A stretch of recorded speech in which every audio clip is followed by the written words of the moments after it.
Remaja berinisial N, 17 tahun, seorang anak perempuan di Kabupaten Bon, Sulawesi Selatan,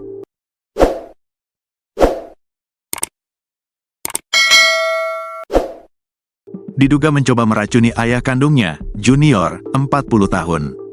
N mencampur racun ke takjil yang dimakan ayahnya pada saat berbuka puasa.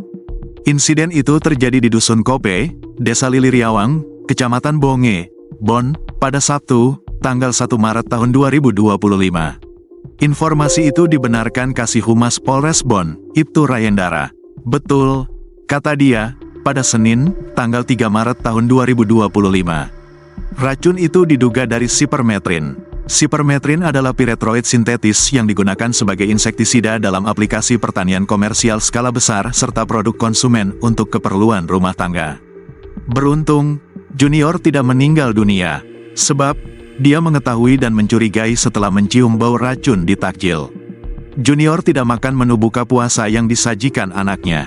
Saat diinterogasi polisi, N mengaku aksi itu disuruh oleh seseorang.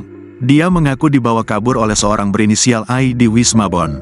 Kini pelaku dikembalikan kepada keluarganya. Sempat diinterogasi di unit PPPA Polres Bon namun dikembalikan ke orang tuanya karena menolak dilaporkan. Jelasnya, korban dalam hal ini bapak pelaku menolak membuat laporan polisi sehingga gunung pun dikembalikan. Korban yaitu bapak tidak mau melaporkan kejadian tersebut karena anak yang jadi terduga pelaku masih di bawah umur yakni 17 tahun, ujarnya. Kronologis kejadian bermula saat Gunung mendapat perintah dari seorang pria diduga pacarnya untuk meracuni ayahnya. Aksinya tersebut pun dijalankan pelaku pada Sabtu sekira pukul 19 WITA. Gunung mencampurkan racun dalam menu buka puasa ayahnya. Racun yang digunakan diduga dari sipermetrin atau racun serangga. Sipermetrin adalah piretroid sintetis yang digunakan sebagai insektisida dalam aplikasi pertanian komersial skala besar serta produk konsumen untuk keperluan rumah tangga. Dari informasi yang kami terima, si anak ini mencampurkan racun dalam takjil yang akan dipakai buka puasa oleh bapaknya. Racun yang digunakan jenis sidametrin dalam kemasan kaleng, kata Kasih Humas Polres Bon, Ibtu Rayendra yang saat dikonfirmasi Tribun Tanda Hubung Timur.com, via telepon Senin, tanggal 3 Maret tahun 2025. Beruntung ayahnya bisa mengenali makanannya, sehingga dia bisa selamat dari racun yang digunakan putrinya. Untung saja orang tua dari anak ini cepat menyadari adanya racun dalam takjil.